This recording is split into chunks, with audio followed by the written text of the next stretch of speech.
The endless sky above Wichita, Kansas, stretched like a vast, inverted bowl, indifferent to the lives unfolding beneath it. In the summer of 1988, that sky presided over John J. T. Thompson's farm, a patchwork of wheat and cornfields that had been in his family for 3 generations.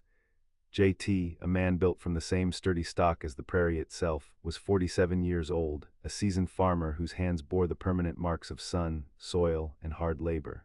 His face, weathered and kind, was often etched with a quiet contemplation, a testament to the constant dance between hope and struggle that defined his existence. Every morning, before the first blush of dawn painted the eastern horizon, J.T. was already up. The aroma of strong black coffee would fill the modest farmhouse, a scent as familiar and comforting as the creak of the floorboards under his worn work boots. His wife, Mary, 45, a woman of resilient spirit and unwavering devotion, would already be bustling in the kitchen, preparing breakfast. Their 2 children, Sarah, a vibrant 16-year-old with her mother's sharp wit, and Billy, a quiet, observant 12-year-old who trailed his father like a shadow, would soon join them. Life on the Thompson farm was a rhythm of predictable, demanding tasks: checking irrigation lines, mending fences, repairing a temperamental tractor that had seen better days, the tireless preparation of the land for the next harvest. It wasn't an easy life, especially with the lingering echoes of the farm crisis from earlier in the decade, but it was theirs, forged with sweat and love. JT often worried about the rising cost of fuel and seed, the fluctuating grain prices, and the unpredictable Kansas weather, but he kept these anxieties mostly to himself, a stoic protector of his family's peace. He believed in hard work, honesty, and the inherent goodness of the land, principles he instilled in his children with quiet lessons and a firm hand.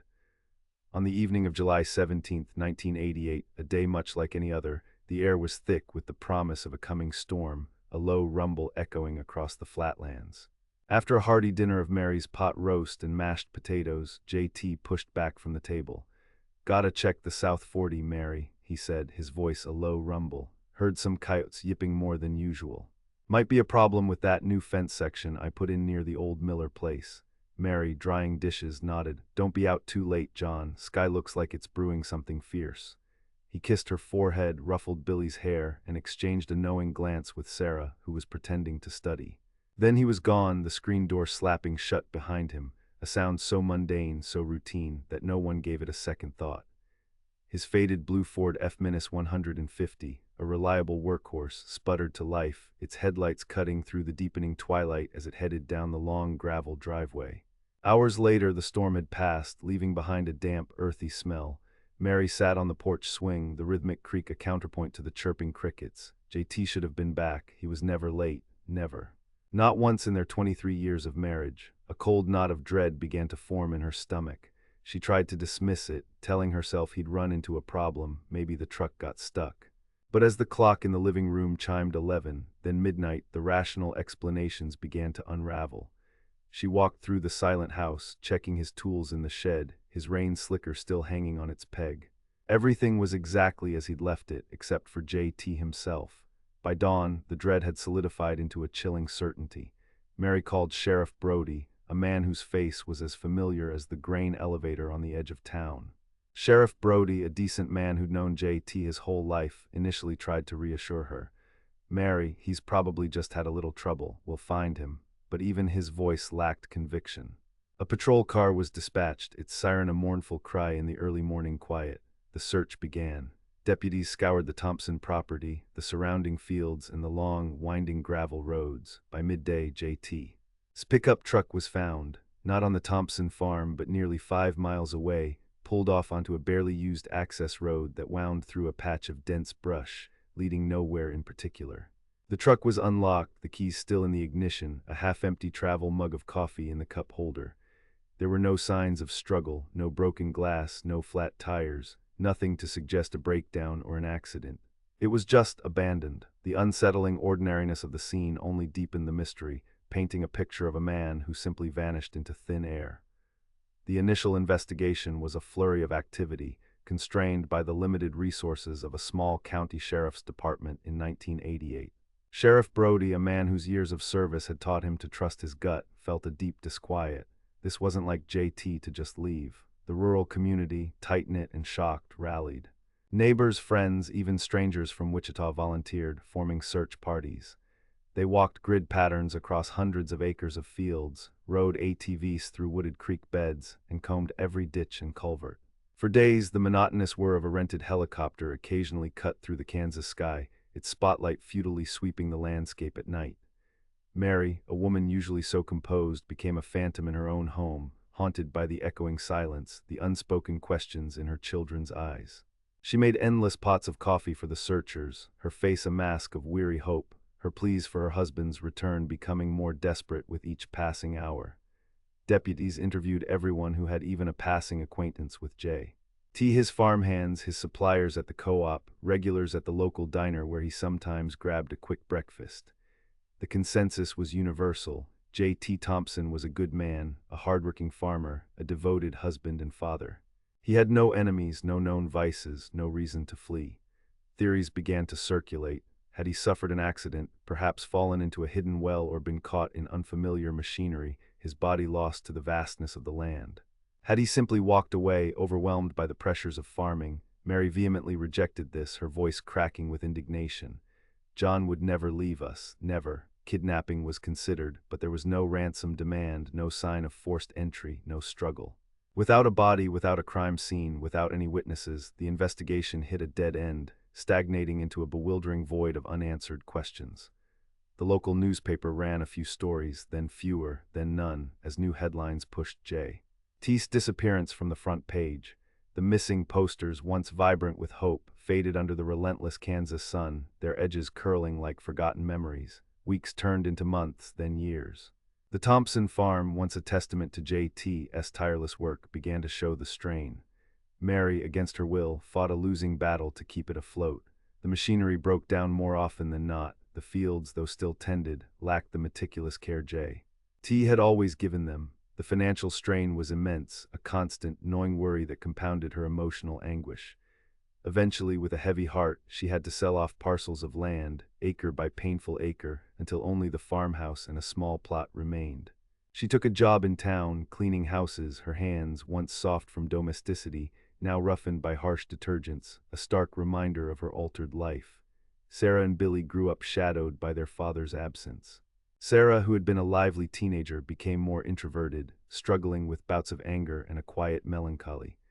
She eventually left Wichita for college, seeking a new life far from the farm that held so many painful memories.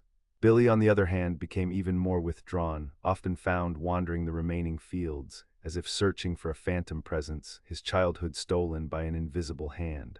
Holidays were particularly brutal. The empty chair at Thanksgiving, the unspoken toasts, the forced cheer that always felt hollow. Each year, Mary made the same pilgrimage to the sheriff's office, her voice softer, her eyes older, asking if there was anything new. Sheriff Brody, who eventually retired, would shake his head, his own eyes reflecting a deep regret. The case files, once thick with hope, gathered dust in a forgotten cabinet, becoming another cold case in the annals of missing persons. John Thompson, the hardworking farmer, became a ghost, a name whispered with sorrow and a shrug of resignation. The community moved on, life's relentless current sweeping away all but the most immediate memories. New families moved in, new businesses sprang up, and Wichita, a city slowly but steadily expanding, began to creep outwards, swallowing up the rural outskirts where J.T.'s farm once proudly stood. The endless prairie, it seemed, had absorbed him entirely, leaving no trace. 14 years later, the world had changed. It was the summer of 2002. Cell phones were common, the internet a daily utility, and the scars of 9/11 still fresh. On the western edge of Wichita, near the area where J.T.'s original farm had once been, a new housing development called Prairie Creek Estates was breaking ground. It was an ambitious project, turning acres of former farmland and undeveloped brush into suburban homes, complete with manicured lawns and cul-de-sacs. Jose Ramirez, a seasoned excavator operator, was maneuvering his massive machine, digging a trench for a new sewer line. The sun beat down, turning the dry soil to fine dust that coated everything. Suddenly, with a jarring thud, the bucket hit something unusually hard. Jose, accustomed to hitting rocks, felt a different kind of resistance. He carefully nudged the bucket, exposing a large, rusted metal strongbox, its edges corroded by decades underground. It wasn't a rock, and it certainly wasn't a pipe. He called his supervisor, who in turn called the Wichita Police Department, not knowing what they had stumbled upon. Detective Randall, a sharp, methodical officer, arrived on the scene with a small team. The strongbox, surprisingly heavy, was carefully extracted from the earth. Its lock was rusted solid, but the metal had weakened over time. With a pry bar, a technician managed to force it open, the hinges groaning in protest. Inside, amidst layers of damp, compacted soil, were objects that seemed to pulse with a forgotten life. A wallet, its leather warped and faded, but still identifiable by the driver's license tucked inside, John Thompson. There was his distinctive silver watch, its hands stopped precisely at 10:47, a moment frozen in time. A belt buckle meticulously engraved with his initials, J.T., and finally, a small, leather-bound journal, its pages water-stained but miraculously still legible. The contents of that journal ripped open the cold case with the force of a prairie tornado. The initial entries were typical of J.T. meticulous notes on crop rotations, rainfall, equipment repairs, and market prices. Then abruptly the tone shifted. Entries became shorter, more anxious. Trouble brewing on the Miller place, one read, dated early July 1988. Another, something not right with old man Miller and his boy Frank. Heard strange noises at night. The entries detailed J.T.'s growing unease, his observations of unusual activity on the remote, wooded back 40 of the neighboring Miller farm. He had, as his final entries revealed, stumbled upon a small, illicit marijuana cultivation operation, carefully hidden deep within the brush. Not a massive cartel, but enough for the struggling Miller family, old man Miller, a cantankerous recluse, and his equally rough-hewn son, Frank, to try and make some extra illegal money. J.T., a man of unyielding principle, felt a moral obligation and a deep-seated fear that this criminal element would poison the very land he held sacred. The last entry, scrawled hastily, dated July 17, 1988. Going over to Miller's, need to set things straight, hope they listen to reason. The revelation sent shockwaves through the Wichita Police Department and the now-retired Sheriff Brody. Detective Randall quickly took charge, contacting Mary Thompson, her voice trembling as he broke the news. The Miller farm, though more dilapidated, was still there, now owned solely by Frank Miller, old man Miller having passed away years prior. A targeted search, guided by J.T.'s journal and new ground-penetrating radar technology, began on the Miller property. It wasn't long before a shallow grave was discovered in a secluded, overgrown thicket, far from any path, beneath the roots of an old cottonwood tree.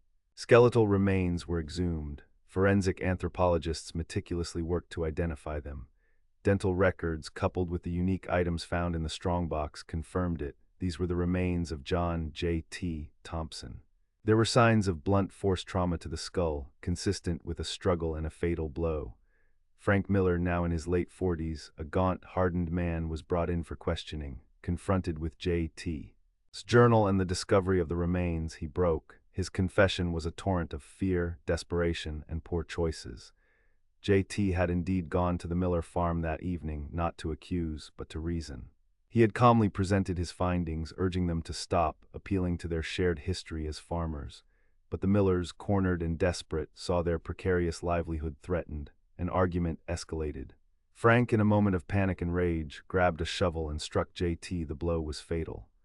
Old man Miller, equally terrified of the consequences, helped his son bury J.T.'s body in the remote thicket, then drove J.T. struck miles away to abandon it, hoping to create the illusion of a disappearance, a man who just left.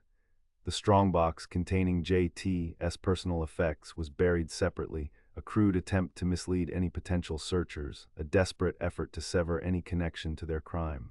Mary, Sarah, and Billy, now adults whose lives had been irrevocably shaped by the unknown, received the news with a bittersweet, gut-wrenching finality.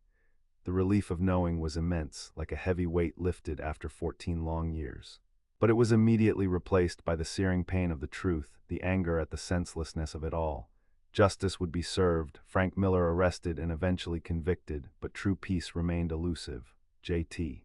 was no longer a man who had walked away, but a man who had died standing up for what he believed in, tragically cut down by the desperation of others. The endless Kansas sky, which had watched over his life, his disappearance, and his eventual discovery, continued its silent vigil, a stark reminder that even in its vastness, human dramas, both grand and tragic, would always find a place to unfold. The Thompson family learned that some mysteries, once solved, still leave a profound, aching emptiness, a testament to the enduring impact of a life lost and the dark, human choices that lead to such a devastating end.